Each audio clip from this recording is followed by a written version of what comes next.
नमस्कार दोस्तों, स्वागत है आपका आपके अपने यूट्यूब चैनल एग्ज़ाम बाइट पर। आज हम करेंगे एसएससी सीजीएल मेंस 2024 के लिए विक्ट्री मेगा लाइव टेस्ट जो टेक्स्ट बुक के द्वारा कराया गया था। पता नहीं आप में से कितने लोगों ने इसको अटेम्प्ट किया है। इस पेपर का लेवल जो है एग्जैक्टली आपको सेम मिलेगा जो आपका अभी मेंस होने वाला है 18 जनवरी को। सेम ऐसे ही लेवल रहने वाला है, कुछ ज़्यादा चेंज नहीं आएगा। लेवल जो रहेगा पेपर का वो यही रहेगा। तो देखते हैं कैसे आप लोग अटेम्प्ट करेंगे। बिल्कुल माइंड को रिलैक्स करके कंपोज करके आपको जो है पेपर देना है। सेम ऐसे ही पेपर का लेवल रहने वाला है। इसमें कुछ हो सकता है ऊपर नीचे हो, लेकिन इससे ज़्यादा टफ नहीं आएगा और इससे ज़्यादा आसान की उम्मीद भी आप मत कीजिएगा। तो देखिए उन्होंने पहला क्वेश्चन क्या पूछा था। पहला क्वेश्चन पूछा था कि यहाँ एक नंबर n है, जब इसको 6 से डिवाइड करते हैं तो 2 रिमाइंडर बचता है। तो हमें बताना है कि जब ये एक्सप्रेशन डिवाइड किया जाएगा 6 से तो तब क्या रिमाइंडर बचेगा। ऐसे केस में जो हमारा रिमाइंडर बचता है आप सब जानते हैं, हम उसी को यहाँ लिख देते हैं, उसकी वैल्यू रख सकते हैं। तो देखिए 2 की वैल्यू 2 का स्क्वायर करेंगे तो 4 हो जाता है, यहाँ 2 + 2। अब इसको डिवाइड करना है हमें 6 से, तो ये कितना हो जाएगा, 4 और 4 8। तो 8 को 6 से डिवाइड करेंगे तो यहाँ रिमाइंडर बच रहा है 2। तो इसका सही ऑप्शन क्या हो जाएगा, ऑप्शन डी। ठीक है, लास्ट वाला ऑप्शन इसका सही हो जाएगा। एग्जाम में भी आपको ऐसे ही करना है। अब देखिए ये ट्रिग्नोमेट्री का एक क्वेश्चन पूछा था। इसके अंदर आपको वैल्यू बिल्कुल नहीं रखनी, और ट्रिग्नोमेट्री कौन से क्वेश्चन में वैल्यू रखनी है नहीं रखनी, इसके लिए आपको थोड़ा क्वेश्चन अच्छे क्वांटिटी के क्वेश्चंस को सॉल्व करना पड़ेगा पहले, ताकि इसको जज करने के लिए। अब देखिए इसको हम क्या करेंगे, इसका क्रॉस मल्टीप्लाई कर लेंगे हम, यहाँ पे एलसीएम ले लेंगे। तो यहाँ पे मैं साइन को एस से डिनोट करूँगा, साइन स्क्वायर हो जाता है।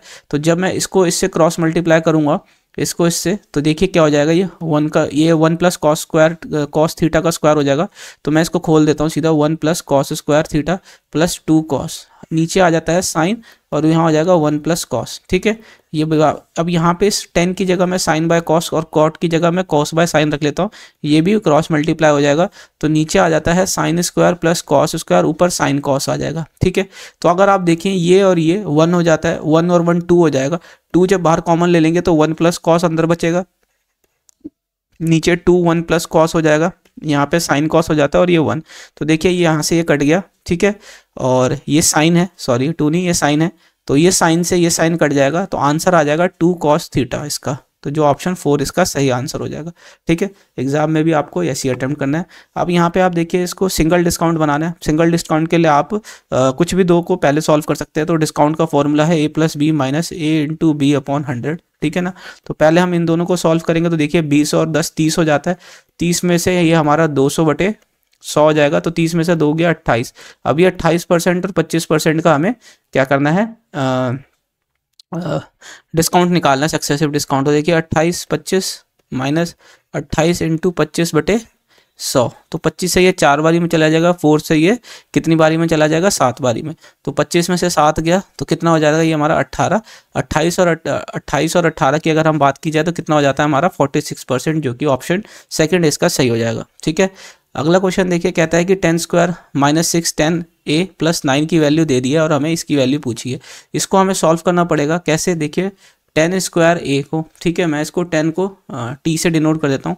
10 को ये मैं यहाँ पे लिख सकता हूँ 3 10 -3 10 + 9 = 0। ठीक है ना, इसको मैंने ऐसे सॉल्व कर लिया। तो यहाँ से अगर मैं 10 कॉमन ले लूँगा तो ये 10 - 3 आ जाता है। यहाँ पे -3 कॉमन लेता हूँ तो देखिए 10 - 3 आ जाएगा = 0।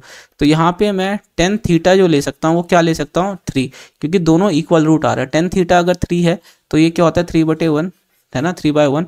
तो 10 होता है परपेंडिकुलर बाय बेस, ये परपेंडिकुलर हो गया, ये बेस हो गया, और जो हाइपोटेनियस आएगी वो हो जाती है √10। तो अब देखिए कॉट a की वैल्यू क्या आ जाएगी, 10 का उल्टा हो जाता है +8√10, और कॉस की वैल्यू क्या होती है, बेस अपॉन हाइपोटेनियस। बेस है इसका 1, इसको थीटा माना था, और हाइपोटेनियस कितना है √10। तो देखिए √10 से √10 कट गया, 3 से 2 टाइम्स कट गया, 8 और 2 10।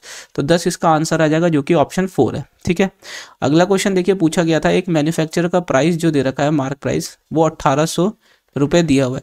डीलर उसको 15% डिस्काउंट पे बेचता है और फर्दर उसको 8% डिस्काउंट देता है अगर वो कैश में पेमेंट करता है। तो हमें नियरेस्ट रुपीज़ में मैन्युफैक्चरर को कितना पड़ेगा ये हमें बताना है। तो आप देखिए इसको 15% + 8% सक्सेसिव डिस्काउंट निकालने के लिए फॉर्मूला हमने लगा लिए। तो ये हो जाता है इस प्रकार से। ठीक है, इसको 23 लिख सकते हैं, और इसको अगर हम देखें तो इसको हम क्या लिख सकते हैं, इसको लिख सकते हैं हम 120/100। ठीक है। तो ये 2 जीरो यहाँ से आ जाएगा पॉइंट हटते ही, 23 में से 1.2 को हम माइनस करेंगे तो कितना हो जाता है, ये 21.8%, ठीक है। तो इस 1800 का हमको कितना निकालना है, 78.2%, ठीक है ना। परसेंटेज हटाएंगे तो नीचे 2 जीरो आ जाता है, ये 2 जीरो से चला गया, 18 को 2 से करते हैं तो कितना हो जाता है, ये हमारा 36 हो जाता है, ठीक है। और इसको करेंगे तो कितना हो जाएगा, ये हमारा 144 और 3 147 हो जाता है, बच गया 14। और इसको 18 को 7 से इंटू कर देंगे तो हमारा कितना होता है, 126 130 140 है ना। तो ये हमारा, और एक डिजिट बाद पॉइंट आ जाएगा, तो 1407 रुपये 6 पैसे, तो ये अप्रॉक्सली हम इसको कह सकते हैं 1408 रुपये, ठीक है। ऑप्शन बी इसका सही हो जाएगा। अगला क्वेश्चन देखिए कि सिंपल इंटरेस्ट किसी सम पे 10% के लिए 4 साल पे इतना है, ठीक है। और हमें ये बताना है कि कितना अमाउंट हो जाएगा same period same rate of interest यदि हम उसका कंपाउंड इंटरेस्ट निकालें। तो देखिए सबसे पहले तो हमें क्या करना है कि सिंपल इंटरेस्ट जैसा कि आप जानते हैं वो पीआरटी होता है ना। तो इनटू हो जाता है रेट ऑफ इंटरेस्ट और टाइम।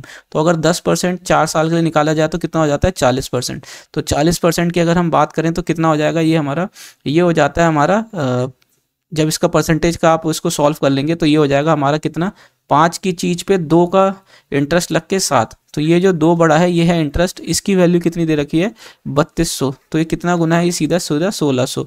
तो इसका सम भी 1600 गुना हो जाएगा। तो ये कितना हो जाएगा, ये हमारा हो जाएगा कुछ 8000, सॉरी ये हो जाएगा हमारा कितना, 8000। तो यहाँ से 1 जीरो एक्स्ट्रा लग गया, 16 पंजे 80 होता है और 2 जीरो, तो 8000 ये हो गया हमारा प्रिंसिपल हो गया। अब हमें कंपाउंड इंटरेस्ट निकालना है। तो देखिए 10% 4 साल के लिए, तो 2 साल का तो हमको पता है कितना होता है, 10% 21, फिर से 21 कर लेते हैं, फिर हम इसको 21 का स्क्वायर अपॉन 100, तो 21 को करेंगे तो कितना हो जाता है, 2 2 4 और ये 2, और 21 का स्क्वायर होता है 441 और 2 डिजिट के बाद तो ये 46.41 हो जाता है, ठीक है। तो हमें अमाउंट निकालने के लिए बोला है यहाँ पे, तो इसका हम 146.41% निकालेंगे। तो ये परसेंट के साइन से 2 जीरो चला जाएगा, ठीक है। 8 एकम 8 8 चौक 32 हो जाता है और 48 2 51, तो ये 128 के आसपास वाला आएगा, 128। तो ये देखिए 128 लास्ट में ये वाला है, तो ऑप्शन फर्स्ट इसका सही आंसर हो जाएगा, ठीक है। आशा करता हूँ आपको समझ आएगा। बिल्कुल सॉल्व नहीं करना है आगे, हमें एग्जाम में हमें ऐसे ही ध्यान रखना है कि हमारा ऑप्शन सही आना चाहिए बस।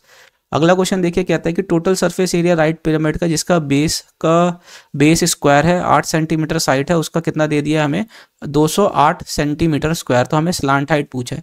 तो देखिए टोटल सरफेस एरिया जो होता है पिरामिड का वो क्या हो जाएगा, 208 दे रखा है प्लस बेस का एरिया, तो बेस क्या है स्क्वायर, बेस का एरिया क्या हो जाएगा 8 का स्क्वायर, प्लस जो टोटल सरफेस एरिया में कर्व सरफेस एरिया होता है। तो कर्व सरफेस एरिया क्या होता है पिरामिड का, वो होता है हाफ।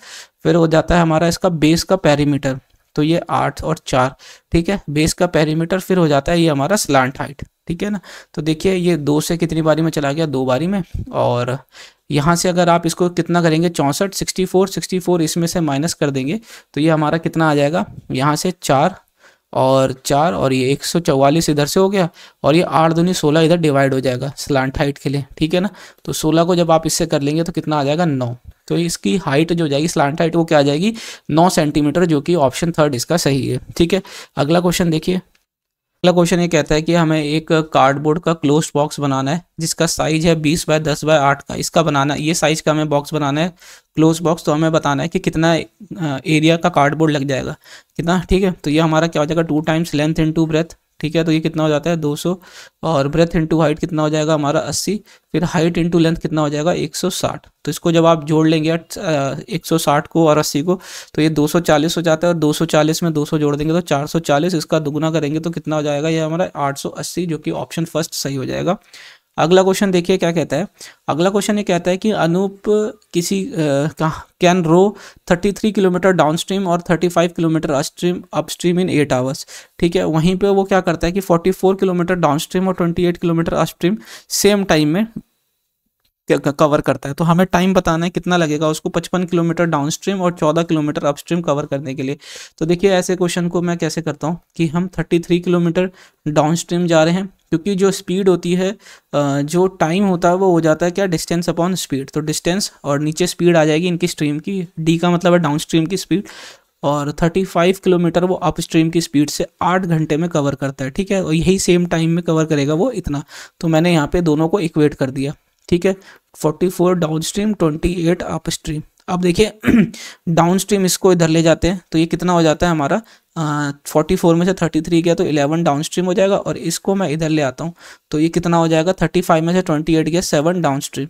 तो यहाँ से अगर मैं 7 अप स्ट्रीम, तो अगर मैं यहाँ से down stream bye up stream का रेशियो निकालूं तो कितना आ जाता है स्पीड का 11/7, ठीक है। तो अब यहाँ पे इनकी वैल्यू रख लेते हैं कि 55 किलोमीटर डाउन स्ट्रीम, तो ये टाइम, ये इनकी स्पीड है तो 11 हो जाएगा, और 14 किलोमीटर अप स्ट्रीम तो ये हो जाएगा 7 से 2 बारी में चला गया, 11 से 5 बारी में चला गया, 5 और 2 7, तो इसको 7 घंटे लगेंगे। ऑप्शन 4 इसका सही हो जाएगा, ठीक है। इसी तरीके से इस क्वेश्चन को अटेम्प्ट मैं करता हूँ। अगला क्वेश्चन देखिए क्या होगा। अगला क्वेश्चन ये पूछता है कि एक ट्राइंगल पी क्यू आर में क्यू और आर दे दिया है, टी एक पॉइंट है क्यू आर में, एस एक पॉइंट है क्यू टी में, सच दैट ये परपेंडिकुलर है और ये एंगल बाइसेक्टर है। तो हमसे ये पूछ रहा है मेजर एस पी टी का, तो इसका सीधा सीधा फॉर्मूला होता है हाफ ऑफ इनका डिफरेंस, हाफ ऑफ इनका डिफरेंस। तो इनका डिफरेंस कितना हो जाता है, ये डिफरेंस हो जाएगा हमारा 32 का, ठीक है, 32 का। तो इसका आधा करेंगे तो कितना हो जाता है 16 डिग्री। तो ऑप्शन सी इसका सही हो जाएगा 16 डिग्री, ठीक है। अगला क्वेश्चन देखिए कहता है कि ए और बी 2 पॉइंट है सेम साइड के ग्राउंड पे। तो देखिए मान लेते हैं ये हो गया ग्राउंड और ये हो गया टाइम, ये हो, ठीक है। और ए और बी इस तरीके से दे रखे हैं कि ए से देखने पे 60 डिग्री का एंगल बनता है, एंगल ऑफ एलिवेशन, और बी से देखने पर 30 डिग्री का, किसके टॉप ऑफ अ ट्री, ये ट्री है, ठीक है। तो अब ये पूछ रहा है कि हमें 40% इस ट्री की हाइट बतानी है, ट्री की 40% हाइट, जहाँ पे यहाँ से यहाँ तक 50 मीटर का डिस्टेंस इनके बीच में दिया हुआ है, ठीक है। तो देखिए अब इसको हम कैसे करेंगे, इसको हम 1060 जो होता है वो कितना होता है √3/1, ठीक है। और 1030 का मतलब क्या होता है, 1030 डिग्री होता है 1/√3, ठीक है। 1030 क्या होता है, 1030 होता है 1/√3। तो अब हम इसको क्या कर सकते हैं, देखिए 1030 को 1/√3 को मैं ऐसे लिख सकता हूँ, ऊपर नीचे √3 से मल्टीप्लाई करके, जिससे कि वो √3/3 आ जाए। अब √3/3 मैंने क्यों किया कि देखिए इसके सामने वाली जो परपेंडिकुलर है वो √3 है ऑलरेडी यहाँ पे, और जो बेस हो जाएगा वो √3, यहाँ से यहाँ तक की वैल्यू कितनी हो जाएगी 3 यूनिट, ठीक है। तो अब ये 3 में से 1 यूनिट गया तो कितना बच गया 2 यूनिट। तो इस 2 यूनिट की वैल्यू कितनी दे रखी है हमको 50 मीटर क्वेश्चन के हिसाब से, जो सीधा क्या है 25 गुना। तो ये ट्री की लेंथ भी कितनी हो जाएगी √3 × 25, ठीक है। अब इसका हमें 40% निकालना है। तो देखिए 2 2 जा 4, 2 5 जा 10, और 5 से 5 चला गया, और 5 2 जा 10, तो 10√3 इसका आंसर आ जाएगा ट्री की 40% हाइट, ठीक है। थर्ड ऑप्शन सही हो जाएगा। अगला क्वेश्चन देखिए एलसीएम दे दिया है 2 नंबर का। तो देखिए एलसीएम और एचसीएफ दे रखा है। एलसीएम 2 नंबर का 22 गुना है एचसीएफ के, तो एचसीएफ 1 है तो एलसीएम कितना हो जाएगा 20 थी। अब इनका देखिए सम जो दे रखा है एलसीएम एचसीएफ का, यानी कि ये इनको अगर हम ऐड करें तो इस 23 की वैल्यू कितनी दे रखी है 276। तो ये सीधा सीधा कितना गुना है 12 गुना, ठीक है, 12 गुना हो गई। तो अब यहाँ पे पूछता है कि नंबर बताना है। तो देखिए एलसीएम और एलसीएफ का प्रोडक्ट ही होता है, तो 22 एलसीएम कितना हो जाएगा, और ये 12 गुना ये हो गया, और एचसीएफ कितना हो गया ये भी 12, और यहाँ पे एक नंबर दे रखा है 32, और दूसरा नंबर हमको नहीं पता, हम उसको y मान लेते हैं। तो ये 12 से कितनी बारी में चला गया 11 बारी में, 11 से 2 बारी में, 12 दूनी 24, तो 24 आ जाएगा इसका दूसरा नंबर, ठीक है। फर्स्ट ऑप्शन सही हो जाएगा इसका। अगला क्वेश्चन देखिए सेम क्वेश्चन है ये सेम क्वेश्चन मैंने आपको कराया हुआ है इससे पहले वाले टेक्स्ट बुक के टेस्ट में, तो आप उसको वहाँ पे जाके देखिएगा, और इस वहाँ देखने से पहले आप इसको अपने आप अटेम्प्ट कीजिएगा, देखिएगा आपको कितना टाइम लगा और आप इसको कर पाए नहीं कर पाए, और किस मेथड से किया, और जो मैंने मेथड बताया वहाँ पे क्या वो सेम था या फिर आपने कुछ अलग किया, तो वो भी आप मुझे बताइएगा कमेंट सेक्शन में कि आपने किस मेथड से किया, ठीक है। उस वीडियो का लिंक जो है ऊपर आई बटन पे आपको यहाँ मिल जाएगा, या फिर इस वीडियो के डिस्क्रिप्शन में भी आपको वहाँ प्लेलिस्ट का लिंक मिल जाएगा, वहाँ जाकर उस वीडियो को जरूर देखिएगा, ठीक है। अगला क्वेश्चन देखिए, अगला क्वेश्चन कहता है मिनिमम वैल्यू निकालनी है जहाँ पे ए 0 से बड़ा है और बी भी 0 से बड़ा है। तो मिनिमम वैल्यू के लिए अगर हम चाहें तो यहाँ पे ए और बी को मैं बराबर रख दूंगा, तो ये 3 हो जाता है, यहाँ 3 हो जाता है, नीचे 1 × 1, तो 3 3 9, तो 9 इसकी कम से कम मिनिमम वैल्यू हो जाएगी, ठीक है, कम से कम वैल्यू। अगला क्वेश्चन देखिए, अगला क्वेश्चन एक सिंप्लीफिकेशन का क्वेश्चन है, इसको हम लास्ट में करेंगे, ऐसे क्वेश्चन को एग्जाम में बिल्कुल एग्जाम को ध्यान में रख के हम कर रहे हैं, तो इसको हम लास्ट में करते हैं, ठीक है। अब यहाँ पे आप देखिए कि एक इलेक्शन बता रखा है, इलेक्शन के अंदर कैंडिडेट है, ठीक है, जिसमें 5% रजिस्टर्ड वोटर ने जो है वोट नहीं किया, ठीक है, और 10% वोट जो हैं इनवैलिड या फिर नोटा में पड़ गए, तो विनिंग जीतने वाले कैंडिडेट को 60% के टोटल वैलिड वोट के मिले, जो कि उसको कितने मार्जिन से जीता, वो 17,271 वोट के मार्जिन से जीता। तो रजिस्टर वोटर निकालना है। तो देखिए रजिस्टर वोटर की हम बात करें, अब इसमें से 5% चले गए वोट, तो 95% मान लेते हैं। अब उसमें से 10% वोट जो है इनवैलिड हो गए, तो इसके 90% मान लेते हैं। अब यहाँ पे 60% वोट से वो जीता है, ठीक है, 60% वोट से वो जीता, तो विनिंग वाले को 60% मिले और लूज़र को 40, तो इनका डिफरेंस कितना हो जाएगा, 20%। तो बचे हुए का इसका 20% जो मिला है वो कितना हो गया, 17,271 यहाँ दे रखा है। 20 से ये 5 बारी में चला गया, 5 से ये कितनी बारी में, 19 बारी में चला जाएगा, 1 0 यहाँ से चला गया, ठीक है। और अगर मैं इसको यहाँ से 9 से काटूंगा तो 9 से एक बारी में चला जाएगा। एक सेकंड पहले इसको मैं ये सही कर लूँ, 9 से मैं पहले काट रहा हूँ, तो 9 से एक बारी में चला गया ये, ठीक है। और 9 से एक बारी में, और तो कितना हो जाएगा ये 82, 81, 9 9 जा 81, और फिर ये एक बारी में, फिर ये 9 बारी में, ठीक है। तो 19 से 101, तो जो रजिस्टर वोटर आ जाएंगे वो 101 वाले आ जाएंगे, तो यानी कि थर्ड ऑप्शन इसका सही हो जाएगा। 3 0 ये वाले इधर आ जाएंगे, ठीक है। ऑप्शन थर्ड इसका सही हो जाएगा। अगला क्वेश्चन देखिए, अगला क्वेश्चन ये कहता है कि के की किस वैल्यू के लिए इनका लीनियर इक्वेशन पे इन्फिनाइट मैनी सॉल्यूशन। तो देखिए इन्फिनाइट मैनी सॉल्यूशन का मतलब क्या होता है, तो a1x plus b1y plus c1 equal to 0, a2x plus b2y plus c2 is equal to 0। अगर इसी एक्सप्रेशन में आपकी इक्वेशन लिखी है तो इन्फिनाइट मैनी सोल्यूशन जो होता है वो होता है, उसकी कंडीशन ये होती है कि ये a1 upon a2, b1 upon b2 is equal to c1 upon c2, ये सारे कोफिशिएंट आपस में बराबर हो जाएंगे, तो ये इन्फिनाइट सोल्यूशन हो जाता है, ठीक है। तो यहाँ पे अगर मैं k अपॉन 12 लिख लूँ, 3 अपॉन k लिख लूँ, equal to minus k upon 3 और माइनस k लिख लूँ। यहाँ से अब आप कोई से भी दो इक्वेशन ले लेते हैं हम किसी, तो हमने ये पहली दो ले ली, तो ये k का स्क्वायर जो हो जाता है वो 36 हो जाएगा। तो 36 किसका स्क्वायर रूट क्या होगा, 36 का 6। तो ऑप्शन फोर्थ इसका सही हो जाएगा, k की वैल्यू 6 के लिए यहाँ पे इन्फिनाइट मैनी सोल्यूशन हो जाएंगे, ठीक है। अगला क्वेश्चन देखिए क्या कहता है। अगला क्वेश्चन ये कहता है कि यहाँ पे a क्यूब अगर मैं दोनों साइड क्यूब कर दूंगा, ठीक है, तो क्या हो जाएगा, a क्यूब की वैल्यू हो जाती है रूट 2 माइनस 1, और 1 अपॉन a क्यूब की बात करूँ तो ये हो जाता है 1 अपॉन रूट 2 माइनस 1। अब मैं इसको रैशनलाइज कर लेता हूँ ऊपर नीचे से, तो ये क्या हो जाएगा मेरा रूट 2 प्लस 1, ठीक है, 1 अपॉन a क्यूब की वैल्यू, क्यों नीचे a square minus b square 1 हो जाएगा, ठीक है। अब मैं इसको इस वाले एक्सप्रेशन को ओपन करता हूँ, तो a cube minus b cube minus 3ab है ना, और a 3ab, ये a से कट गया है ना, a b से, और a माइनस b ये है प्लस 3a 1 अपॉन a, तो ये देखिए ये इससे कट गया, तो a cube minus 1 upon a cube की वैल्यू हमें निकालनी है। तो ये क्या है, रूट 2 माइनस 1, और a 1 अपॉन a क्यूब क्या है ये, तो माइनस 2 माइनस 1 हो जाएगा, तो ये रूट 2 कट जाएगा और ये माइनस 2 इसका आंसर आ जाएगा, जो कि ऑप्शन थर्ड इसका सही आंसर है, ठीक है। अगला क्वेश्चन देखिए कहता है कि एवरेज दे रखा है 18 कॉन्सिक्यूटिव इंटीजर का कितना 22.5, तो हमें लार्जेस्ट इंटीजर बताना है। तो देखिए यहाँ से यहाँ तक क्या हो जाएगा, ये 9 नंबर्स हो जाएंगे, 9 नंबर्स इधर हो गए, ये यहाँ से यहाँ तक क्या हो जाएगा 9 नंबर्स, ठीक है। तो ये जो है क्या है, ये है हमारा 9th नंबर, और ये क्या है हमारा, ये है हमारा 10th नंबर, ठीक है। तो इनके अगर जब भी इवन आता है तो मिडल वैल्यू जो होती है 2 ली जाती है ना, तो इनके बीच का जो नंबर होता है यही एवरेज हो जाता है, यही एवरेज जो दे रखा है हमको कितना 22.5, ठीक है। तो ये नंबर कितना आ जाएगा 0.5 आगे बढ़ा देंगे 23, और ये नंबर कितना हो जाएगा 0.5 घटा देंगे तो कितना हो गया 22, ठीक है। अगर हमसे लार्जेस्ट पूछ रहा है, अब लार्जेस्ट पूछ रहा है 10th नंबर आ गया तो +8 कर देते हैं, तो ये कितना आ जाएगा, ये वाला नंबर हमारा क्या आ जाएगा, ये हमारा आ जाएगा 31 लार्जेस्ट। अगर स्मॉलेस्ट पूछ रहा होता तो इस 22 में से माइनस कर देते 8, तो ये कितना आ जाता हमारा 2 गया और 14, ठीक है ना, ये हो गया।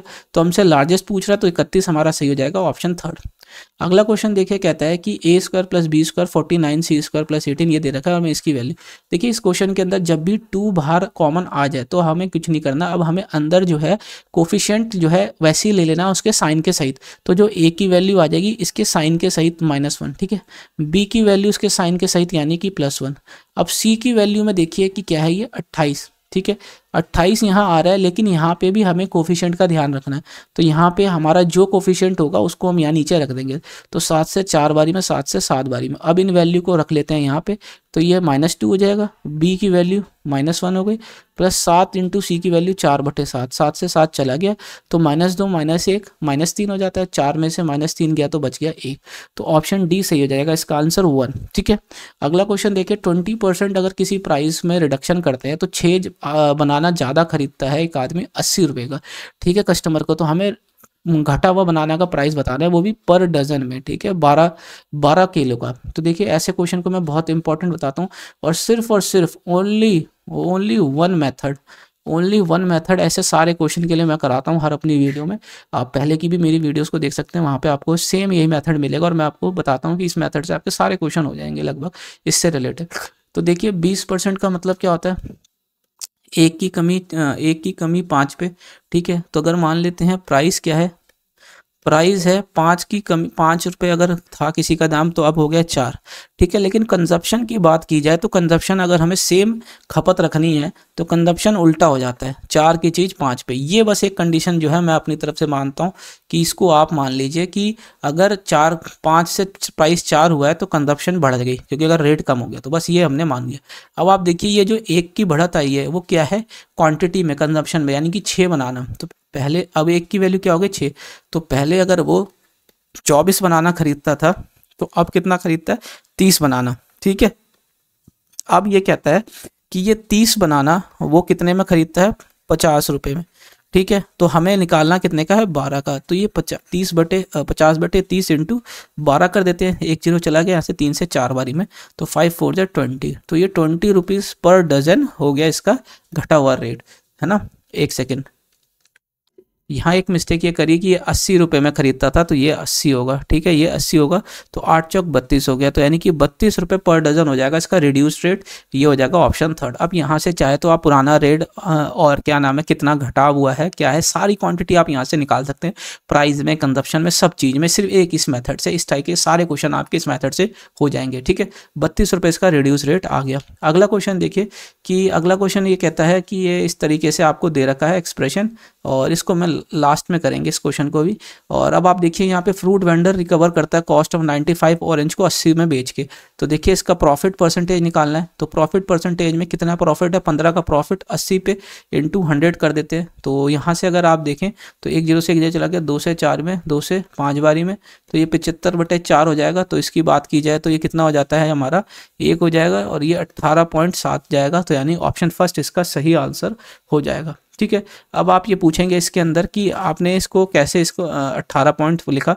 तो देखिए आप क्या कर सकते हैं इसको कि कॉस्ट प्राइस 95 ऑरेंज का ये बराबर कर दे सेलिंग प्राइस 80 ऑरेंज से। ठीक है, तो कॉस्ट प्राइस और सेलिंग प्राइस का जो रेशियो आ जाएगा वो 80/95 आ गया। ठीक है, इसी से हमने ऐसे निकाला जाता है इसको। अगला क्वेश्चन देखिए, अगला क्वेश्चन ये कहता है कि 8 पैकेज का वेट दे दिया है, मीन मोड और मीडियन। ठीक है, अब देखिए मीन मोड मीडियन का सेम क्वेश्चन ऐसे यहाँ पे आया, तो हो सकता है आपको एग्जाम में ग्रुप डेटा में आ जाए और कोई एक चीज़ पूछ ले। ठीक है, लेकिन एक स्टैट्स से एक क्वेश्चन तो आपके पास रह गई। अब आप देखिए यहाँ पे इसका 1 2 3 4, तो यानी कि 4 3 है। ठीक है, और ये अगर 1 2 3 3 बार 4 हैं और 1 5 है। ठीक है, तो आप यहाँ पे देखिए मीन मोड, मोड का मतलब क्या होता है, मोस्ट रिपीटिंग तो 3 है, तो 3 हो गया। ठीक है, और मीडियन का वैल्यू क्या होता है, मीडियन का मतलब होता है मिडल वैल्यू। तो अब यहाँ पे मिडल वैल्यू तो इन दोनों के बीच की आ जाएगी, तो ये हो जाता है हमारा 3.5। तो 3 3.5 कहीं ऑप्शन में देखिए कि एकमात्र ऑप्शन है 3 3.5 वाला, जो कि ऑप्शन 3 हो जाएगा। अब हमें मीन निकालने की ज़रूरत नहीं है, एग्जाम में भी आप यही ऐसे ही कीजिएगा। ठीक है, अब आप यहाँ पे देखिए XYZ किसी काम को 46 92 और 23 डेज में करते हैं। एक्स ने स्टार्ट किया, वाई ने 7 दिन के बाद ज्वाइन किया और जेड ने 8 दिन के बाद ज्वाइन किया स्टार्टिंग से। तो बताना है वाई ने कितने दिन काम किया। तो एक्स ने 46, वाई ने 92 और जेड ने 23। तो इनका अब एलसीएम लेंगे तो 92 आ जाएगा, और 92 आने के बाद ये 2 हो जाएगा, ये 1 हो जाएगी एफिशिएंसी, और इसकी हो जाएगी हमारी 4। ठीक है, तो अब देखिए यहाँ एक्स वाई और जेड ने, तो 7 दिन के, x join in after 7 days, तो एक्स ने 7 दिन तक काम किया, तो 7 से ये 14 हो गया। ठीक है, अब जेड ने काम 7 दिन के, और जेड ने 8 दिन के बाद काम किया स्टार्टिंग से, तो यानी 1 दिन का काम यहाँ पे एक्स प्लस वाई दोनों ने किया। ठीक है, और यहाँ पे एक्स वाई जेड तीनों ने किया। तो यहाँ पे 2 कितनी आ जाएगी, 3 एफिशिएंसी हो जाएगी इनकी, 2 + 1 इंटू 1 दिन, यानी कि 3 एफिशिएंसी ये हो गई। ठीक है, हो गई। तो अभी देखिए 14 + 17 बचा हुआ कितना, 92 में से 17 चला गया है ना, तो 92 में से 17 जाएगा तो बच गया कितना, 75। तो ये 75 दिन का काम अब तीनों मिलके कर रहे हैं, 2 3 2 और 1 3 और 4 7 ये हो गया। तो जब आप इसको करेंगे तो ये कितना हो जाता है, 7 एकम 7 हो जाएगा, 10 सही 5/7। ठीक है, ये तो हो गया जब यहाँ पे तीनों ने किया, और प्लस एक ने वाई ने एक दिन यहाँ भी काम किया, तो 11 सही 5/7 वाई ने टोटल दिन काम किया, जो कि ऑप्शन बी सही हो जाएगा इसका। ठीक है, अगला क्वेश्चन देखिए क्या आता है, ए और बी किसी बिजनेस में आते हैं। इस क्वेश्चन को भी लंबा क्वेश्चन है, हम बाद में देखते हैं। अब देखिए 15 बॉयज़ हैं, एक क्लास के अंदर 10 लड़कियां हैं और हमें रैंडमली सिलेक्ट करना है, प्रोबेबिलिटी एक लड़की की और 2 बॉयज़ की हमें बतानी है। तो देखिए ऐसे क्वेश्चन को आप कैसे करेंगे, प्रोबेबिलिटी बतानी है हमको किसकी, एक लड़की और 2 बॉय की। ठीक है, तो ये सीधा सीधा हमारा परम्यूटेशन कॉम्बिनेशन का भी क्वेश्चन है। ठीक है, अब देखिए आप यहाँ पे कैसे होगा, सबसे पहले तो नंबर ऑफ फेवरेबल आउटकम्स निकाल लेते हैं। कैसे कि अब हमें क्या करना है, 10 लड़कियों में से एक लड़की चुननी है और 15 लड़कों में से 2 लड़के चुनने हैं। तो इसकी वैल्यू हम निकाल लेते हैं। देखिए 10C1 को हम 10 सीधा सीधा लिख सकते हैं। ठीक है, और 15C2 को हम क्या लिख सकते हैं, 15 × 14/2 है ना। तो ये 2 से यहाँ 7 चला गया और ये कितना हो जाता है हमारा 105। तो ये 105 और ये 1 0 इधर, ये हो गया फेवरेबल आउटकम। अब टोटल नंबर ऑफ आउटकम क्या हो जाएगा, ये हो जाएगा कि ये 25 टोटल है 25। अब इस 25 में से हमको ये 3 कॉम्बिनेशन निकालने हैं, तो 3 ये हमसे निकाल लिए। तो ये 25 × 24 इंटू, और ये हमारा कितना हो जाता है, ये हो जाएगा हमारा 23। ठीक है, और यहाँ नीचे आ जाता है हमारा 3 × 2। ठीक है, ये हो जाएगा, और 3 दूनी 6 होता है, 6 से ये 4 बारी में चला जाता है, 25 चौका 100 और 2300 ये हो गया। तो अब हमारी प्रोबेबिलिटी क्या आ जाएगी, 1050/2300, 1 0 से 1 0 कट गया, और ये 5 2 1 5 1 1 5 4 जा और 5 6 जा, तो 21/46 इसका आंसर आ जाएगा, जो कि ऑप्शन फर्स्ट है। ठीक है, ये हो जाएगी हमारी प्रोबेबिलिटी। अगला क्वेश्चन देखिए, अगला क्वेश्चन कहता है ए किसी काम को 15 दिन में करता है, बी उसी काम को 21 दिन में करता है। अगर दोनों साथ मिलकर करते हैं तो वो कितने दिन में कर लेंगे। तो ये 15 और 21 का एलसीएम अगर ले लें हम, तो ये हमारा एलसीएम कितना आ जाता है 15 और 21 का, इसका एलसीएम हो जाता है हमारा, आप निकाल ले तो 105। ठीक है, क्योंकि दोनों की टेबल में 105 आ जाता है, ये 7 बारी में आ जाएगा और यहाँ 5 बारी में, तो 105 को 7 पंजे 12 हो जाता है ना, 3 से 4 बारी में, 3 से ये इस तरीके से आ जाएगा 35/4। तो इसको हम और कैसे लिख सकते हैं, 8 चौक 32 हो जाता है ना, 8 सही 3/4, तो ऑप्शन 4 इसका सही हो जाएगा। अगला क्वेश्चन देखिए, कहता है कि ABC इन्वेस्ट करते हैं किसी अमाउंट में, इसका रेशियो क्या है ये। तो अभी सबसे पहले तो इनका, और अगर वो 500 रुपये ऐड कर देते हैं हर किसी में, उसके बाद का पूछ रहा है, तो सबसे पहले इसको ऐड कर लेते हैं हम। ठीक है, इसको ऐड करेंगे तो कितना हो जाता है, ये हमारा ये हो जाता है 10 16 21। तो 21 की वैल्यू दे रखी है हमको, ये सीधा कितना 500 गुना। ठीक है ना, 500 गुना, तो इसको 500 गुना कर देंगे तो कितना हो जाता है, ये हमारा 25 और ये हो जाएगा हमारा 35 और ये हो जाएगा हमारा 45। तो अब सब में 500 जोड़ देंगे तो ये 3000 4000 5000, 3 4 5 का, देखिए 3 4 5 का ऑप्शन थर्ड बन रहा है। ठीक है, अगला क्वेश्चन देखिए। अब अगला क्वेश्चन एक ट्रिगो का अलग से, ट्रिगो का एक और क्वेश्चन है। अब इसके अंदर वैल्यू नहीं रखना, वैल्यू रखने में बहुत दिक्कत है क्योंकि 2 वेरिएबल है। ठीक है, तो इसको अब हम सॉल्व करते हैं। अब हम सॉल्व कैसे करेंगे, देखिए सबको इंटू करते हैं, तो sin x sin y minus sin square x, ठीक है, plus sin square y minus sin x sin y। ठीक है, ये हो गया इस तरीके से, cos x cos y minus cos square x plus cos square y minus cos x cos y। ठीक है, तो देखिए ये दोनों कट गए, यहाँ से ये दोनों कट गए। अब आप एक चीज़ और ध्यान रखिए, इस क्वेश्चन में क्या है कि sign square x plus cos square x ये किसके बराबर है, 1 होता है। ठीक है, अब इसी को मैं लिख सकता हूँ इस तरीके से कि sign square y plus cos square y, ऐसे लिख सकता हूँ। ठीक है ना, तो अब आप यहाँ पे देखिए कि इस साइन स्क्वायर को मैं इधर ले आता हूँ और इस कॉस स्क्वायर को इधर ले आता हूँ, तो क्या हो जाएगा, ये मेरा cos square x minus cos square y is equal to sine square y minus sine square x। ठीक है, तो यहाँ पे देखिए sine square y minus sine square x है, इसकी जगह मैं क्या लिख सकता हूँ, cos square x minus cos square y लिख दिया मैंने। अब नीचे अगर मैं -1 कॉमन ले लूँ, -1 कॉमन ले लूँ, तो ये आ जाएगा नीचे cos square y cos square Y minus हो जाएगा और कॉस स्क्वायर एक्स इधर, ठीक है, ये हो गया। तो देखिए ये सेम आ गया। तो एक सेकंड, ये क्या हो गया मेरा, यहाँ कुछ मिस्टेक कर दी क्या, यहाँ साइन की मिस्टेक ये हुई कि जब मैंने नीचे माइनस साइन कॉमन लिया तो ये वाला माइनस हो जाएगा मेरा और ये वाला प्लस हो जाएगा, ठीक है। तो देखिए minus cos square X cos square Y और प्लस कॉस स्क्वायर एक्स, ये ऊपर नीचे कट गया मेरा, है ना। तो -1 आ गया। तो इसका आंसर क्या हो जाएगा, फर्स्ट ऑप्शन सही हो जाएगा, इसका -1, ठीक है, ये इसका आंसर है। अब हम देखते हैं कि हमने जो जो क्वेश्चन छोड़ दिए हैं। पहला लास्ट में क्वेश्चन देखिए, पहले एक क्वेश्चन ये था जो हमने छोड़ा था, और कोई क्वेश्चन ऊपर छोड़ा था क्या, हाँ ये क्वेश्चन छोड़ा था सबसे पहले।